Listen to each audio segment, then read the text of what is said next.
বিকেলবেলায় দুই উইকেট নিয়ে চলছে মহাব্যস্ততা। প্রথম ম্যাচের উইকেট আর বাম পাশটা দ্বিতীয় ম্যাচের উইকেট। দুপুরবেলায় সেই উইকেট নিয়ে ওয়েস্ট ইন্ডিজের যেন বই পড়ার মতো অবস্থা।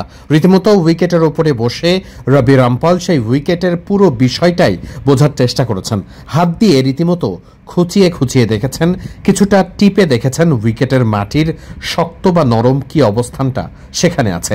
এমনকি সেখানে শেষ হয় নাই। ড্যারেন সামি উইকেটের চারপাশের বাউন্ডারি কতদূর হবে সেটা বোঝার জন্য গ্রাউন্ডসম্যানদের সঙ্গে লম্বা সময় ধরেই কথা বলছিলেন। একজন মাঠকর্মীর সঙ্গে পরে কথা বলে জানা গেছে তিনি নাকি হাসি খুশিভাবে সবার সঙ্গে মিশে উইকেট সম্পর্কে তথ্য নেবার চেষ্টা করেন।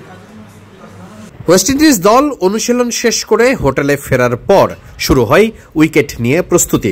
অর্থাৎ বাম পাশের প্রথমে যে উইকেটটি দেখেছিলেন দ্বিতীয় টি-20-র জন্য নির্ধারিত, সেই উইকেট নিয়ে প্রস্তুতি চলছিল।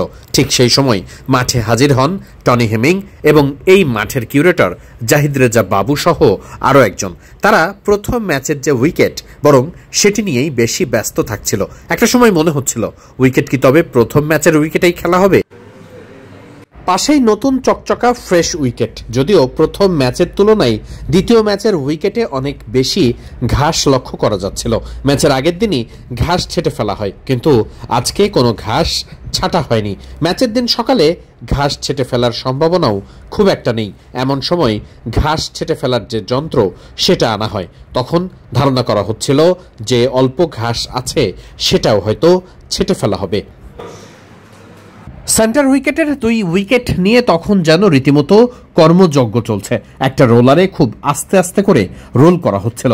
উইকেটে রোলার খুব আস্তে করে রোল করলে রোলটা খুব ভালো মতো হয়। উইকেট যারা কাজ করেন তারা এই ব্যাপারটা বেশ ভালো করেই জানেন। অন্যদিকে প্রথম ম্যাচের যে উইকেট সেটা নিয়ে টনি হেমিং এবং কিউরেটরের মধ্যে ব্যস্ততা ছিল চোখে পড়ার মতো। দুজনই সেই উইকেটের পাশে দাঁড়িয়ে এমনকি উইকেটের উপর দাঁড়িয়েও বেশ ভালোভাবেই পর্যবেক্ষণ করছিলেন প্রথম ম্যাচের উইকেট। ম্যাচের দিনের আগের দিন উইকেট তৈরির একেবারে শেষ মুহূর্তগুলো এভাবেই ব্যস্ততায় কাটে কিউরেটর এবং মাঠকর্মীদের। তারা খুব সূক্ষ্ম কাজগুলোই সম্পন্ন করেন এদিন দেখা গেছে বাউন্ডারিটাও বেশ কিছুটা পিছিয়ে দিতে বাম সাইডে, অর্থাৎ বাম দিকের উইকেটে যেহেতু খেলা হবে তাই বাউন্ডারি কিছুটা বাম দিকটাতে সরে যাবে। সেই কাজগুলোও করতে দেখা যাচ্ছিল মাঠকর্মীদের। যাকে বলে উইকেটের লাস্ট টাইম রিপেয়ারিং, সেটাই করছিলেন মাঠকর্মীরা। অর্থাৎ উইকেটের মধ্যে ছোট ছোট ধুলিকণা কিংবা ডেড গ্রাস যেগুলো থাকে সেগুলো উঠিয়ে একেবারে চকচকা টকটকা উইকেটটা প্রস্তুত করার শেষ কাজগুলোই চলছিল দ্বিতীয় ম্যাচকে সামনে রেখে। ওদিকে দুপুরবেলা ড্যারেন সামি উইকেট দেখতে এসে গ্রাউন্ডসম্যানদের সঙ্গে অনেক লম্বা সময় ধরেই মজা করছিলেন। তার কাজটাই নাকি এমন, ঘাস কতটুকু থাকবে, ছেটে ফেলা হবে কিনা, যেটুকুই তথ্য হোক নেওয়ার চেষ্টা করেন ড্যারেন সামি। ম্যাচের জন্য তো খুবই গুরুত্বপূর্ণ।